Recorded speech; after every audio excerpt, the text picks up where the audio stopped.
मित्रों, नमस्कार। आम आदमी पार्टी को अब राष्ट्रीय पार्टी का दर्जा मिल गया है, जबकि शरद पवार की nationalist Congress party NCP, Mamata Banerjee की तृणमूल कांग्रेस टीएमसी और communist Party of India CPI को राष्ट्रीय पार्टी का दर्जा खत्म कर गया है। सोमवार को चुनाव आयोग ने राष्ट्रीय पार्टियों की नई लिस्ट जारी की है, जिसमें ये फेरबदल देखने को मिले। आपके मन में सवाल उठ रहा होगा कि आखिर किसी पार्टी को राष्ट्रीय पार्टी का दर्जा किस तरह से मिलता है। दरअसल इसके लिए केंद्रीय चुनाव आयोग के नियम 1968 का पालन किया जाता है, जिसके मुताबिक किसी पार्टी को राष्ट्रीय दल का दर्जा हासिल करने के लिए 4 या उससे ज़्यादा राज्यों में लोकसभा चुनाव या विधानसभा चुनाव लड़ना होता है। इसके साथ ही इन चुनाव में उस पार्टी को कम से कम 6% वोट हासिल करने होते हैं। इसके अलावा उस पार्टी को कम से कम 4 उम्मीदवार किसी राज्य या राज्यों से सांसद चुने जाए, या वो पार्टी कम से कम 4 राज्यों में क्षेत्रीय पार्टी होने का दर्जा हासिल कर ले, या वो पार्टी लोकसभा की कुल सीटों में से कम 2% सीटें जीत जाए। वो जीते हुए उम्मीदवार 3 राज्यों से होने चाहिए। फिर बात करेंगे आखिर राष्ट्रीय पार्टी होने के फायदे क्या मिलते हैं। राष्ट्रीय पार्टी को पूरे देश में एक चुनाव चिन्ह पर चुनाव लड़ने का मौका मिलता है। वो चुनाव चिन्ह किसी भी दूसरे दल को नहीं दिया जाता है।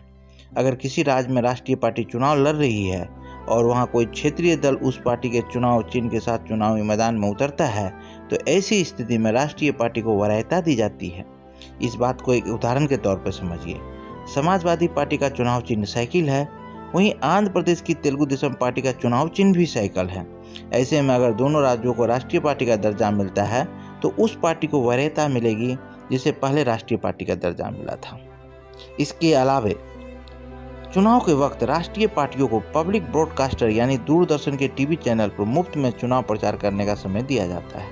अलग अलग पार्टियों को अलग अलग समय दिया जाता है। स्टेट पार्टियों को भी चुनाव प्रचार का समय दिया जाता है, लेकिन राष्ट्रीय पार्टियों को इसमें वरीयता मिलती है। चुनाव आयोग की तरफ से चुनाव में खर्च की सीमा तय की जाती है। सभी उम्मीदवारों को अपने खर्चों की जानकारी चुनाव आयोग को देनी होती है।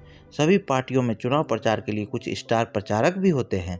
जब वो किसी क्षेत्र में प्रचार के लिए जाते हैं, तो वहाँ का चुनावी खर्च निश्चित रूप से बढ़ जाता है। ऐसे में इस बढ़े हुए खर्च को राष्ट्रीय पार्टी चुनावी खर्च से अलग कर सकती है। हर राष्ट्रीय पार्टी 40 स्टार प्रचारक तय कर सकती है। इसके साथ ही राष्ट्रीय पार्टियों को सरकार की तरफ से दफ्तर बनाने के लिए जमीन मुहैया करवाई जाती है। अब बात करते हैं देश में अभी कितनी राष्ट्रीय पार्टियां हैं। Indian national Congress, Bharatiya Janata Party, Bahujan Samaj Party, Communist Party of India, मार्क्सवादी CPM, National People's Party NPP उत्तर पूर्व राज्य से, और आम आदमी पार्टी, ये सभी पार्टियां अभी भारत वर्ष में राष्ट्रीय पार्टियां हैं। इस लिस्ट में शामिल हुई आम आदमी पार्टी की बात करें तो इस पार्टी की दिल्ली और पंजाब में सरकार है। इसके साथ ही आम आदमी पार्टी गुजरात और गोवा के विधानसभा चुनाव लड़ी और वहां अपनी उपस्थिति दर्ज कराई। देश में इस वक्त कुल 6 राष्ट्रीय पार्टियां हैं। इसके साथ ही 56 स्टेट पार्टियां हैं, जबकि सैकड़ों पार्टियों को सिर्फ राजनीतिक पार्टियों के तौर पर रजिस्टर किया गया है।